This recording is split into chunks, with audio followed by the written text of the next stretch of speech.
2019년 3분기까지는 삼성전자가 하나도 없으셨다가 되게 절묘한 타이밍을 딱 잡고 풀베팅 하셨잖아요. 작년 20년 3분기에도 삼성전자가 급등하기 전에 풀베팅 하셨죠. 지금 실제 안 되는 이유는 사실 이거거든요.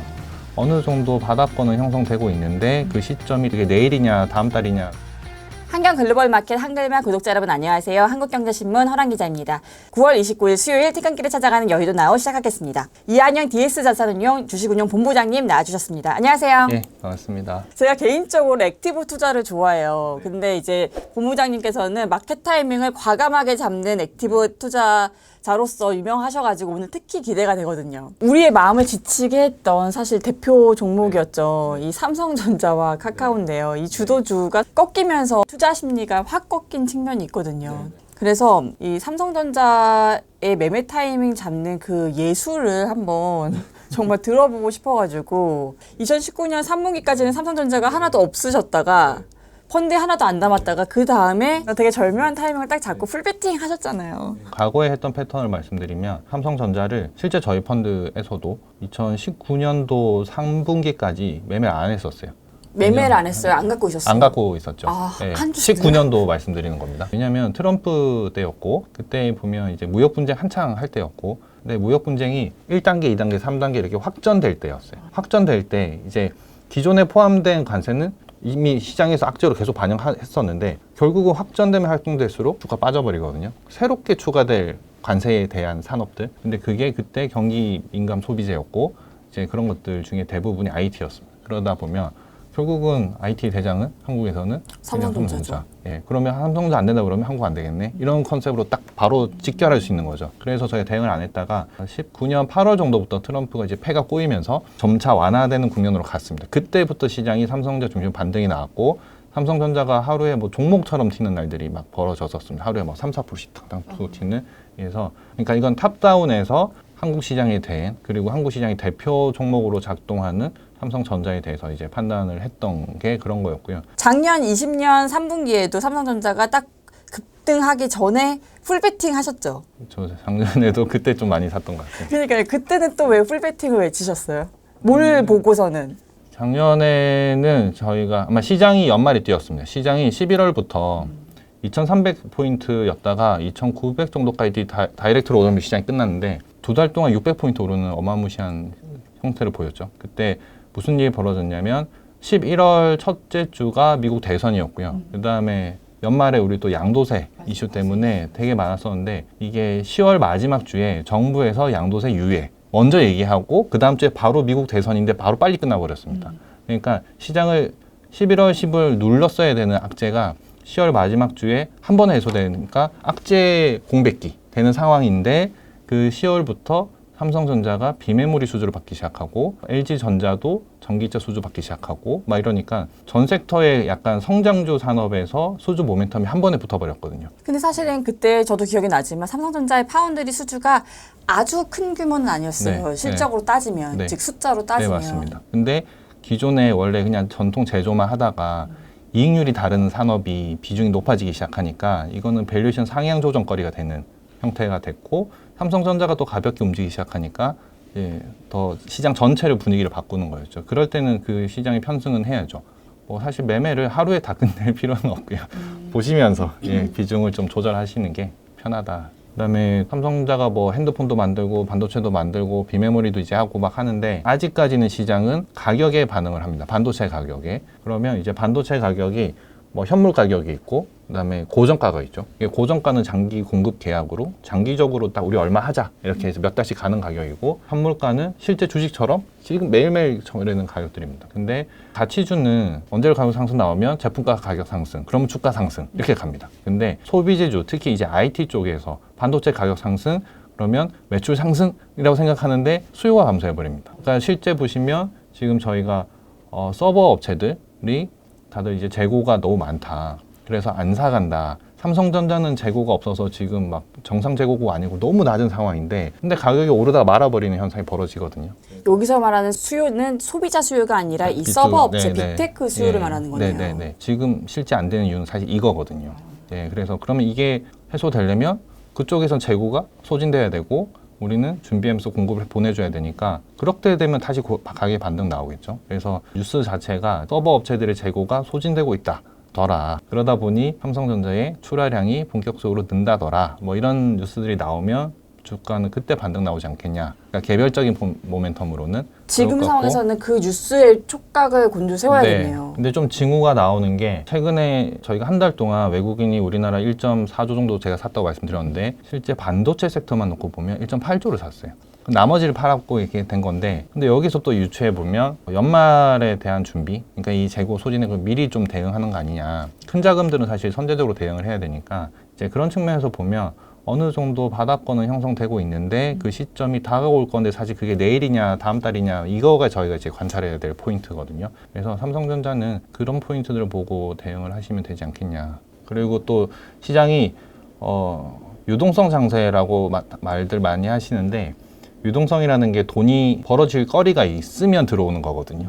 돈이 들어와서 거리를 만들어주는 게 아니라 올해도 사실 보면 시장이 밋밋하다 재미없다라고 하지만 여전히 고개에 닦으면 뭐 60조 중후반 70조 가까이 계속 있습니다. 물론 이제 자금의 성격이 조금 다르죠. 작년에는 너무 많이 빠졌고 펀더멘탈 좋아지고 수익률 내주니까 정말 그 저가 매수를 노리고 들어왔던 자금들도 되게 많은데 올해는 어떻게 보면 순수하게 대형 IPO들 때문에 시장이 진입한 자금들이거든요. 그래서 저는 그냥 내심 작년 연말 장세가 올해 말에도 같이 벌어질 수 있을 가능성은 충분히 있다. 예, 그렇게 생각하고 있습니다. 투심을 꺾게 한 두 번째 주도주로 카카오를 얘기 안 할 수가 없는데요. 이제 카카오 같은 경우는 사실 정치권의 규제로 나는 잘못한 게 없는데 주가가 막 떨어진 느낌이에요. 그럼 이거 들고 있는 투자자 입장에서는 이거 어떻게 해야 되나. 사실 이거는 규제가 나와서 갑자기 잘 가던 주식이 한 번에 주저앉은 약간 그런 케이스인데 규제라는 거는 사실 저희가 예측은 할 수는 있죠. 왜냐하면 규제를 예고를 하니까. 근데 이게 갑자기 막 예고 없이 닥쳐온 그런 악재처럼 작용을 했죠. 주가에는. 그럴 때는 어쩔 수 없이 대응을 해야 되는 거고. 그럴 때 제일 큰 대응법은 저겁니다. 이 규제로 인해서 발생하는 사업부의 매출액 비중이 전사 매출액 비중이 몇 프로일까. 이걸 계산해서 뭐 한 10% 차지한다. 그러면 10% 주가 빠지면 그다음부터는 과매도 영역인데 이제 그걸 모르겠다라고 하면 이제 그때부터는 리스크 관리를 좀 해야 되는. 한마디로 규제로 인해서 어떤 사업을 어떻게 포기할지를 아직은 모르는 거잖아요. 근데 뭐 최근에 카카오 쪽에서 대응을 좀 하는 그런 액션을 많이 취하고 있고 여기서 이제 관건을 조금 시간을 지내면서 좀 흘려보면서 이제 주가의 레벨은 사실 추가적인 악재가 없다면 이 어딘가에서 이제 형성되지 않을까 싶은데 문제는 이제 반등의 시점인 거죠. 이게 언제 될 거냐. 근데 길게 보면 사실 성장통으로 볼 수 있습니다. 뭐 카카오가 자회사들이 상장될 때 이게 도대체 언제까지 오를까라고 그때는 또 너무 계속 가니까 물어보시는데 그때 제가 드렸던 말씀은 자회사가 93개나 있다. 그래서 그만큼 사업부가 많고 성장하는 사람 계속 준비하고 있다는 거니까 이제 성장성에 대해서 밸류에이션 안 나오지만 방향성은 이것들이 제공하고 있다인 거고 지금부터는 약간 시간과의 싸움을 조금 보내시는 게 맞지 않겠냐입니다. 본부장님은 펀드 안에 카카오가 있었을 거 아니에요? 이거 어떻게 대응하셨어요? 저희는 이제 카카오뱅크 상장할 때 네. 예, 그쪽으로 다 바꿔놓고 있어가지고 저는 헤지펀드라서 저희가 BM을 추종할 필요는 없거든요. 벤치마크를 추종하지 네, 않아도 네, 되니까 네, 개인도 네. 벤치마크 추종 안 하거든요. 네, 그래서 저희는 그냥 철저하게 절대 수익 측면에서 돼 있는 거라서 물론 이제 카카오 장기 성장으로 저희도 엄청 의미 있는 종목으로 계속 들고 왔었고 있지만 제가 2차 전지나 이런 거 말씀드릴 때 성장하는 산업은 이렇게 가긴 갑니다. 근데 그 중간중간 굴곡이 있거든요. 이때는 비중 조절은 조금 해야 되는. 그러니까 저희도 그냥 비중 조절하는 측면에서는 조금 대응을 했던 거고 실제 저희도 예측 못했기 때문에 저희도 좀 영향을 받았죠. 카카오 빠지면서 길게 보는 종목이라 뭐 그냥 적당히 들고 가는 그런 형태입니다. 제가 본부장님이 최근에 내신 책을 정독을 해서 봤어요. 제목이 시대의 1등주를 찾아라. 네, 시대의 1등, 그냥 1등주가 아니라 시대의 1등주를 찾아라라는 건데 책에서 이렇게 쓰셨더라고요. 10배 오르는 주식, 10백원은 언제나 시대의 1등주에서 탄생한다. 그 말씀을 되게 강조를 하셔서 시대의 1등주라는 거는 이제 일단은 지금 시대가 뭔지를 탑다운으로 알아야 되는 거고 그리고 1등주가 어딘지를 바텀업으로 또 살펴봐야 되는 이 두 가지를 다 해야 된다 이 말씀이신 거죠? 네, 맞습니다. 저희가 되는 데서 놀아라. 이렇게 그런 얘기를 뭐 사실 주식뿐만이 아니라 다른 데서도 많이 하는데 그게 사실 세상 사는 진리 중에 하나. 그렇죠, 맞아요. 네. 직장도 그래요. 네. 그러니까 월급에 한계가 있거든요. 허들에 한계가 있어. 그래서 사장님 듣고 계시나요? 그래서 요즘에 왜 스타트업에 4번 제일 빠른 사람이 나중에 그 스타트업이 잘 되면 정말 엄청난 부를 맞아요. 취득할 수 있잖아요. 그러니까 그것처럼 되는 산업에서 초기에 투자를 잘 하면 초기에 투자 잘한다는 건 사실 그 산업에서 1등주를 잘 잡아 놓으면 시간이 지나고 봤을 때 정말 엄청난 수익률을 가져다 준다라고 이제 할 수 있고 좀 피부에 와닿게 설명드리면 2000년도에 뭐 우리나라 바이오 기업의 섹터 비중이 뭐 소수점 두 자리, 뭐 이런 식이었는데 2000년 전에. 예. 근데 지금은 뭐 0.8%, 7%막 이렇거든요. 그러면 0.00 얼마 이렇게 되는 거니까 네. 한 20배, 30배 커지는 겁니다. 섹터가. 섹터가 그렇게 커지면 그 산업에 속하는 대표 기업은 정말 엄청난 수익률을 가져다 주죠. 그래서 거기에서 텐베거가 나온다. 예, 그렇게 말씀을 드리고 그거는 우리가 나한테는 그런 기회가 없지 않을까라고 말씀들 많이 하지만 항상 주변에 존재하고 있습니다. 네. 그러면 지금의 시대가 어떤 시대인지를 규정하는 게 먼저일 텐데요. 책에 제가 꼼꼼히 봤다고 말씀드렸잖아요. 책에서도 이렇게 쓰셨는데 2000년대는 중국의 성장으로 포스코가 시대 1등주였고 2010년에는 이 중국 소비 시대를 맞아서 CJ가 높은 PR을 받았다 이렇게 설명을 주셨어요. 지금 2021년인데요.